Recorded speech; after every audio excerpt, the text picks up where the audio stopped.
So I'm at this conference in DC about 6 years ago. Right. Some boring HR thing my company made me go to. And I'm thinking this is going to be 3 days of PowerPoint hell and stale bagels. But then I meet Kurt at the hotel bar. And honestly, he's not terrible looking. Kind of that clean-cut tech guy thing going on. Actually listens when I talk instead of staring at my chest like most of these conference losers. He's in sales for some software company. Seems stable. Has his shit together. And after the absolute disaster that was my life in Boston. Stable sounds pretty effing good. See, I had to get out of Boston fast because my family decided to be completely dramatic about something that wasn't even that big a deal. So what if I hooked up with my sister's ex-boyfriend? They'd been broken up for like 3 months. And it's not like she called dibs on him forever. But apparently that makes me the worst person alive according to my mother and my sister, who both acted like I'd committed some unforgivable sin instead of just having a little fun with a guy who was already single. They cut me off completely. Wouldn't take my calls. Wouldn't let me explain. Just decided I was dead to them. So there I am, 28 years old with an 8-year-old son and nowhere to go except away from their toxic drama. Kurt seems like exactly what I need. He's got this whole responsible adult thing down. Owns his own house. No debt. No crazy ex-wives or baby mama drama. When I tell him about Liam, he doesn't run for the hills like most guys do. Actually seems interested in meeting him, which is refreshing as hell after dating nothing but man children who think having a kid means I come with too much baggage. We do the long distance thing for about 2 years. Him flying up to see us every other weekend, and it's actually pretty great. He takes us to nice places, pays for everything without making a big deal about it, and Liam seems to like him okay. The best part is Kurt never asks too many questions about why I left Boston or what happened with my family. He just accepts that sometimes people need fresh starts, and that's exactly what I need from him. No judgment. No digging into stuff that's none of his business anyway. Just a clean slate and a chance to build something normal for once. When Liam turns 10, Kurt starts talking about me moving down to his city, making things more serious between us. And honestly, why not? I'm tired of the whole single mom struggle. Tired of working dead-end jobs just to pay rent on some crappy apartment. Kurt's offering me a real life. Nice house in a good neighborhood. Decent schools for Liam. Financial security for the first time in forever. It's not like I'm using him or anything. I do care about him, but I'd be stupid not to see the practical benefits too. So I pack up our stuff and move in with him. And it's pretty much everything I hoped it would be. The house is way nicer than anywhere I've ever lived. 3 bedrooms, big backyard, 2-car garage, the whole suburban dream. Kurt's already got Liam's room set up with a new bed and desk. Even bought him some video games to help him settle in. It's sweet, I guess, though he's trying a little too hard with the whole instant dad thing. Kurt throws himself into this stepfather role, like his life depends on it. He's helping with homework every night, taking Liam to movies and parks on weekends, teaching him how to throw a football in the backyard. Sometimes I watch them and think he needs to dial it back a notch. Liam's not some project that needs fixing. He's just a kid who needs space to be a kid. But Kurt's got this thing where everything has to be perfect. Every interaction has to be meaningful. And honestly, it's exhausting to watch sometimes. The worst part is when Kurt tries to discipline Liam and then looks to me for backup. Like when Liam doesn't want to do his chores or gives attitude about bedtime, Kurt will start with his reasonable voice explaining why rules are important. And then when Liam rolls his eyes or argues back, Kurt expects me to jump in and support whatever consequence he's trying to impose. But that's not how this works. Liam's my son, not his. And I'm not going to let some guy I've been dating for 2 years act like he knows what's best for my kid. After about a year of living together, Kurt proposes, and it's nice enough. Nothing too fancy. Just dinner at a good restaurant and a decent ring. I say yes because obviously I'm going to say yes. We've got a good thing going. Liam's settled in school. And I'm not about to mess up the best situation I've ever had over some fairy tale romance bullshit. Marriage makes sense. It makes everything official. Gives us both security. And honestly, Kurt's a good guy even if he can be a little boring sometimes. The wedding's small. Nothing crazy. Just what we can afford without going into debt. Kurt's big on that whole financial responsibility thing, which I respect even if it means we can't have the kind of wedding I might have wanted when I was younger. But whatever. It's not about the party. It's about the commitment. And I'm committed to making this work. Liam walks me down the aisle, which is sweet. And Kurt tears up a little when he sees us, which is also sweet even though he's being kind of dramatic about it. The first couple years of marriage are fine. Kurt's still doing his thing with work. I'm still doing my thing with keeping the house running and taking care of Liam. And we've got our routine down pretty well. Kurt makes decent money, so I don't have to work full time. which is perfect because it means I can be there when Liam gets home from school and handle all the stuff that comes with being a mom. We take little vacations, have friends over for barbecues, do all the normal married couple stuff that I never really got to do before. But then Liam hits 14, and holy shit, does that kid develop an attitude? All of a sudden, everything Kurt says is wrong. Every suggestion Kurt makes is stupid, and Kurt's not his dad, so Kurt doesn't get to tell him what to do. Which, fair enough. Kurt's not his dad, but Kurt's been in this kid's life for 3 years now, helping pay for everything, driving him places, showing up to school events, and now Liam wants to act like Kurt's just some random guy living in our house. Kurt starts getting frustrated, which I get. But his solution is always to try harder, instead of just backing off and letting me handle it. He'll sit Liam down for these serious talks about respect and family and how we all need to work together. And I can see Liam's eyes glazing over from across the room. Teenagers don't want lectures. They want space, but Kurt doesn't seem to understand that. He takes everything personally. Like Liam's attitude is some kind of reflection on his parenting skills, instead of just normal teenage stuff. The breaking point comes when Kurt tries to ground Liam for talking back. And Liam just looks at him and says, "You're not my dad. You can't ground me," which is true, technically, but Kurt acts like it's the most hurtful thing anyone's ever said to him. He comes to me all wounded and wants me to back him up, make Liam apologize, enforce the grounding. And I'm like, look, I get that your feelings are hurt, but maybe if you didn't try so hard to be his father, he wouldn't feel the need to remind you that you're not. That doesn't go over well. Apparently I'm not being supportive enough. I'm not helping create a united front. I'm undermining his authority. But what authority? Liam's my kid? And if anyone's going to discipline him, it should be me, not some guy who reads parenting books and thinks that makes him an expert on my son. Kurt means well. I know he does, but he doesn't understand that some things can't be forced. And respect is one of them. Things get tense between me and Kurt after that. He starts making comments about how I baby Liam too much, how I don't hold him accountable for his behavior, how I'm doing him a disservice by not teaching him to respect authority figures. And I'm thinking, excuse me, but I raised this kid by myself for 8 years before you came along, and he turned out just fine. Maybe the problem isn't my parenting. Maybe the problem is you trying to be something you're not. Then I lose my job. Budget cuts. They said, last hired, first fired. Nothing personal, which sucks. But also, maybe it's not the worst thing. The commute was getting old. My boss was a micromanaging nightmare. And honestly, staying home for a while sounds pretty good. Kurt makes enough to cover our expenses. And it's not like I'm going to be sitting around eating bonbons all day. Running a household is work too, even if it doesn't come with a paycheck. Except staying home turns out to be boring as hell. Kurt's at work all day. Liam's at school. And there's only so much cleaning and organizing a person can do before they start losing their mind.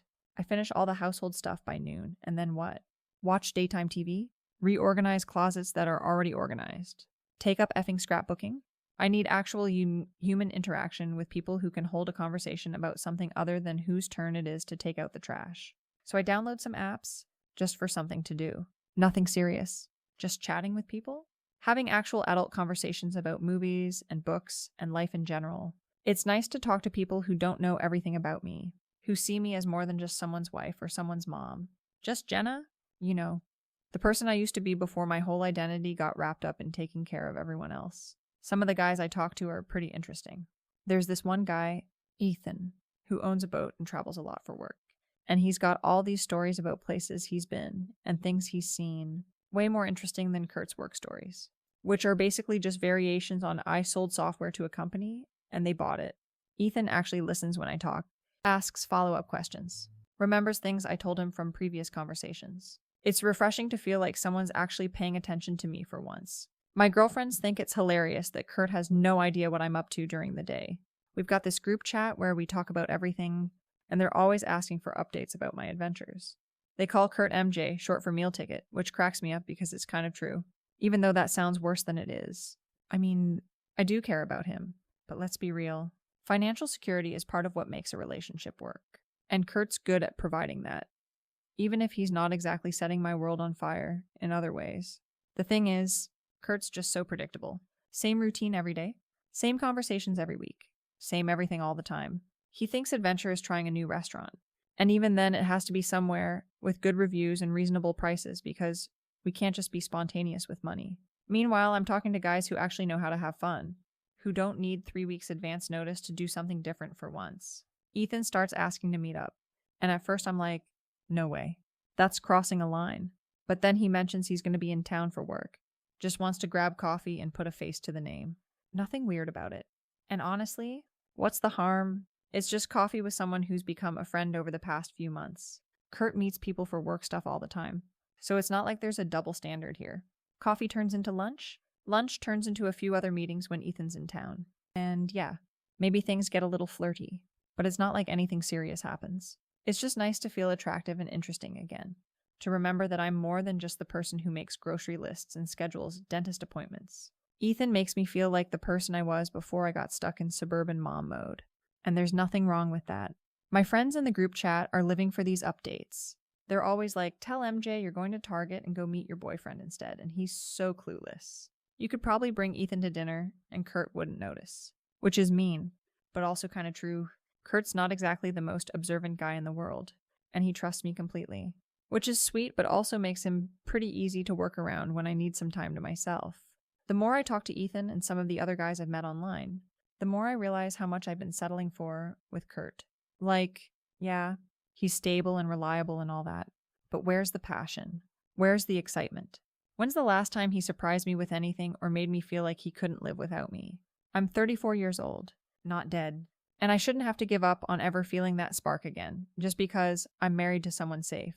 So when Ethan starts talking about how maybe we should explore what this connection between us could be, I don't shut it down immediately like I probably should. Instead, I start thinking, what if I could have the security I have with Kurt, but also have something real and exciting with someone like Ethan? Why should those things be mutually exclusive? People have open marriages all the time, and it works for them because they're mature enough to separate love from physical attraction. I spend weeks thinking about how to bring this up with Kurt. It's not like I want to hurt him or blow up our marriage. I just want us both to be able to explore what else is out there while still maintaining what we've built together. It's actually a pretty mature way to handle things. When you think about it, instead of sneaking around and lying, I'm trying to be honest about what I need and find a solution that works for everyone. So one Wednesday evening after dinner, when we're just sitting around watching TV, I decide to just go for it. Kurt's in one of his relaxed moods. Liam's upstairs doing homework, and it seems like as good a time as any to have an adult conversation about our relationship. I've been doing a lot of thinking. I tell him, muting the TV so we can talk properly. I love you, but I think maybe we should consider an open marriage. I want to explore that kind of freedom before I get too old. The look on his face is honestly hilarious. Like I just told him I wanted to burn the house down, or something equally dramatic. He just stares at me for a minute, and I can practically see his brain trying to process what I just said. Is this because you already have someone in mind? He asks, and his voice gets all tight and weird. And I'm thinking, holy shit, he's actually taking this personally, which is so typical of him, making everything about his feelings, instead of just listening to what I'm saying like a rational adult. It's not about any specific person, I say, which is mostly true because it's not just about Ethan. It's about the whole concept of not being limited to one person for the rest of my life. It's about us being honest about what we need and finding a way to make that work within our marriage. But Kurt's not having it. He gets up from the couch and starts pacing around the living room like he's trying to walk off whatever he's feeling. And I can tell this isn't going the way I hoped it would. I thought he might need some time to think about it. Maybe ask some questions about how it would work. But instead he's acting like I just confessed to murder or something. So you want to sleep with other people? He says, not even looking at me. And there's this edge to his voice I've never heard before. I want us both to have the freedom to explore connections with other people. I correct him. Because the way he's saying it makes it sound cheap and gross, when really it's about being open to new experiences and not limiting ourselves artificially. He stops pacing and looks right at me. And something in his expression makes my stomach drop a little. You and your son have until tonight to figure out where you're going, he says, and his voice is completely calm, which is somehow worse than if he'd been yelling, "Y'all don't belong in my house anymore." I actually laugh because it's so ridiculous. This is the same guy who can't even kill a spider without asking me to do it. And now he's trying to play tough guy. You're kicking us out, I ask. Because surely he doesn't mean that literally. Kurt, come on. Let's talk about this like adults. But he's already walking toward the stairs. Probably going to lock himself in the bedroom and pout until he calms down enough to have a real conversation about this. Except 20 minutes later, he comes back downstairs with 2 suitcases and starts packing my stuff. Not angrily. Not throwing things around. Just methodically putting my clothes and toiletries into bags, like he's checking items off a list. This is insane, I tell him, watching him fold my sweaters like he's working at a department store. I was trying to be honest with you, trying to find a solution that works for both of us. And you're acting like I betrayed you or something? I don't want a solution, he says without looking up from the suitcase. I want you gone. That's when it hits me that he might actually be serious about this, which is terrifying because where the hell are me and Liam supposed to go? I don't have a job right now. I don't have savings because Kurt handles all the finances. And it's not like I can just call up my family in Boston after 6 years of not talking to them. Look, maybe I didn't explain it right. I try, following him around the bedroom while he packs. I'm not saying I don't love you or that I want to leave you. I'm saying I want us to be able to explore other connections while still maintaining what we have together. Lots of couples do this successfully. He finally stops packing and looks at me, and there's something in his eyes that I've never seen before. Not anger exactly, but something colder. I don't want to be one of those couples, he says. I want you out of my house. By the time Kurt finishes packing our stuff, it's almost 10 at night and I still can't believe this is actually happening. Liam keeps asking what's going on, why we're leaving, and I don't know what to tell him because I don't really understand it myself. Kurt's being completely unreasonable about this whole thing, throwing away 3 years of marriage because I suggested we try something different. We end up at a motel that night because everywhere else is booked or too expensive. And Liam's freaking out because he doesn't understand why we can't just go home. I keep telling him it's temporary, that Kurt just needs some time to cool off, and then we'll work things out. But honestly, I'm starting to wonder if Kurt's lost his mind completely. The next day I try calling him, but he doesn't answer. I text him asking if we can talk, and he texts back that his lawyer will be in touch. His lawyer? Like we're getting divorced over one conversation. It's absolutely insane how he's escalating this whole situation instead of just sitting down and having a mature discussion about our relationship. That weekend, he helps us move our stuff to a storage unit, and I keep waiting for him to say something about how we can work this out, how maybe we rushed into this whole separation thing. But he's just as calm and businesslike as he was the night he packed our bags. He even changes the locks while we're moving stuff, which seems pretty effing extreme if you ask me. I try staying with a few friends, but nobody can handle having me and Liam for more than a couple nights. Apparently everyone's got their own stuff going on and can't deal with house guests right now, which is pretty disappointing when you find out who your real friends are. 3 nights after Kurt kicked us out, I'm sitting in my car with Liam trying to figure out our next move when I realize we might actually have to go to a shelter. So I call Kurt, thinking maybe when he hears how bad things have gotten, he'll realize he's being ridiculous about this whole thing. We're about to go to a homeless shelter. I tell him, is this really what you want? For your stepson to be homeless because you can't handle an adult conversation about our marriage. He's not my stepson, Kurt says, which is a shitty thing to say about a kid he's been raising for 3 years. And yeah, that's what I want. The shelter is exactly as awful as you'd expect. Liam's embarrassed and scared, and I'm trying to hold it together while figuring out how the hell we got here so fast. 1 week ago, I was a married woman living in a nice house, and now I'm sharing a room with strangers and eating donated food, because my husband couldn't handle me being honest about what I needed from our relationship. Then the divorce papers show up. Not at the motel where we stayed those first few nights. Not forwarded through a friend. They serve me at the effing shelter, in front of everyone. Kurt's not wasting any time making this as humiliating as possible. Apparently, his lawyer's demanding I get nothing. No alimony. No claim to the house. No shared custody of assets. Which is ridiculous because I've been contributing to this household for 3 years. And just because that contribution wasn't financial doesn't mean it wasn't valuable. My lawyer thinks we can fight it, especially the alimony part since I've been out of work taking care of the household. Kurt makes good money, and there's no reason I should be left with nothing just because he decided to throw a tantrum about me wanting to open up our marriage. We've got a decent case, or at least that's what my lawyer keeps telling me, while running up a bill I can't afford. Ethan's been great through all of this, really supportive and understanding about what I'm going through. He can't have us stay at his place right away because he's got roommates, and it's complicated. But he's helping however he can and being patient while I get my situation figured out. It's nice to have someone who actually cares about what happens to me, instead of just writing me off like Kurt did. The court date finally comes, and I'm feeling pretty confident because my lawyers prepared a good case about my contributions to the household, and how I gave up career opportunities to support Kurt's goals. Plus, we've got character witnesses who can talk about what a good wife and mother I've been, and how unreasonable it is for Kurt to leave me with nothing after 3 years of marriage. But everything goes wrong from the start. Kurt shows up with this shark of a lawyer who's got documentation of everything. Financial records showing I contributed nothing monetarily. Evidence that the house was his before we got married. Even testimony from neighbors about how there were arguments and tension in the household. They make it sound like I was some kind of freeloader who brought nothing but drama to Kurt's peaceful life. The worst part is when they bring up the open marriage conversation, which Kurt's lawyer spins as me being unfaithful and trying to legitimize cheating, rather than me trying to be honest and mature about our relationship needs. They make it sound predatory and selfish instead of what it really was, which was me trying to find a solution that worked for everyone. The judge sides with Kurt on everything. No alimony, no claim to the house, no shared assets. I get nothing except my personal belongings and whatever debt I've racked up trying to survive this mess. It's completely unfair. But apparently the legal system doesn't care about emotional contributions or how much someone sacrifices for their family. Walking out of the courthouse. I'm so angry I can barely see straight. 3 years of my life. 3 years of taking care of Kurt and his house and trying to be a good wife. And I get nothing. Meanwhile, he gets to keep everything and move on, like I never existed. Liam's upset because he can hear people talking about the case, and he knows enough to understand that we lost badly. That's when Liam sees Kurt in the hallway and runs over to him, probably hoping Kurt will say something reassuring, or at least acknowledge that this whole situation sucks for everyone involved. "How can you do this to us?" Liam asks, and he sounds so young and confused that it breaks my heart.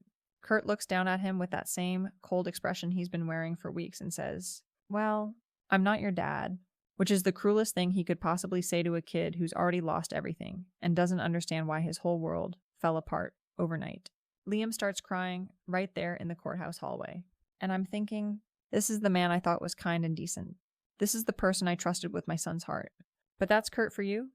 All nice and reasonable on the surface until things don't go his way, and then he shows you who he really is. A selfish bastard who can throw away a 15-year-old kid without a second thought just because he's mad at the kid's mother. Real mature.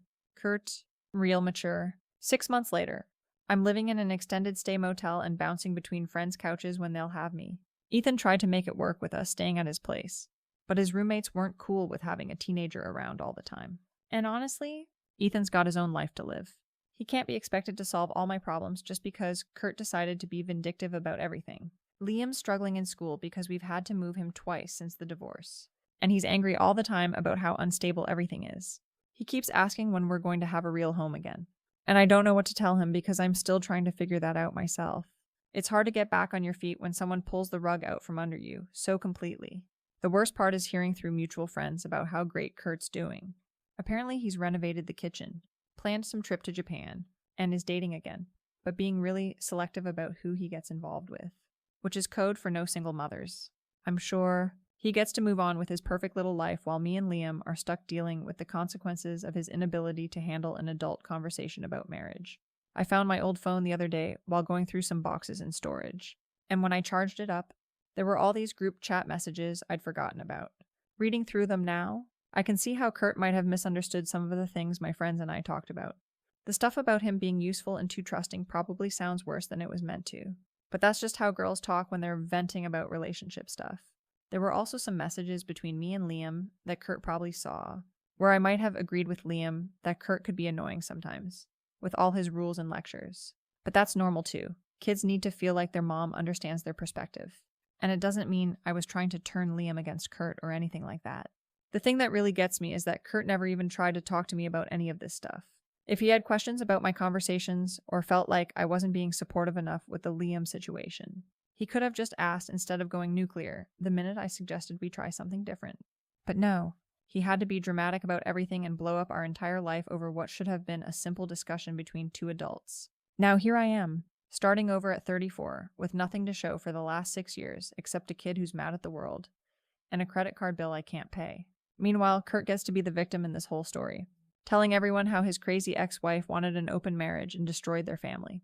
Never mind that I was trying to save our marriage by being honest about what I needed.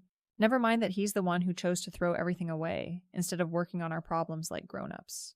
But whatever, I'm done wasting energy on someone who couldn't appreciate what he had when he had it. Kurt's loss. Honestly, he had a woman who was willing to be real with him about her needs. And instead of stepping up and figuring out how to meet those needs, he took the easy way out and just got rid of the problem. That's not love. That's convenience. And maybe it's better that I found out who he really was before I wasted any more years on him. Liam and I will figure this out. We always do. And someday Kurt's going to realize what he threw away. But by then, it'll be too late to fix it. Some people don't know how good they have it until it's gone. And that's Kurt's problem to deal with, not mine.